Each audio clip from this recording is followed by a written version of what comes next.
আসসালামু আলাইকুম। ফাজালে সাদাকাত হইতে বড়, আর বাস্তবে উহা দেখা যায় যে কৃপণতা, হিংসা, অহংকার, আত্মগর্ব, বিদ্বেষ, রিয়া, অপরস্পর অহংকার ইত্যাদি কত রকম আধ্যাত্মিক রোগ ও পাপাচার রহিয়াছে। সব সম্পদের কারণে অতি জলদি ও অধিক পরিমাণে পয়দা হয়। অনুরূপভাবে স্বেচ্ছাচারিতা, মদ্যপান, জুয়া, সুদখোরি ইত্যাদি বিভিন্ন প্রকার প্রবৃত্তি পাপাচারও উহার কারণেও অনেক বেশি হইয়া থাকে।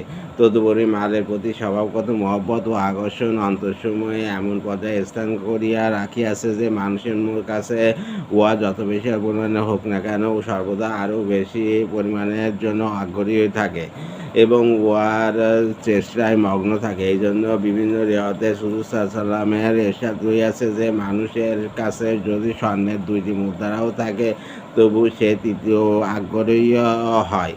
দুনিয়ার বাস্তব অভিজ্ঞতা যে কোনো ব্যক্তি কোনো পরিমাণের উপর সন্তুষ্ট হয় না, তবে আল্লাহ পাক কাউকে ইবাদত করিলে তা ভিন্ন কথা। আল্লাহ হাফেজ।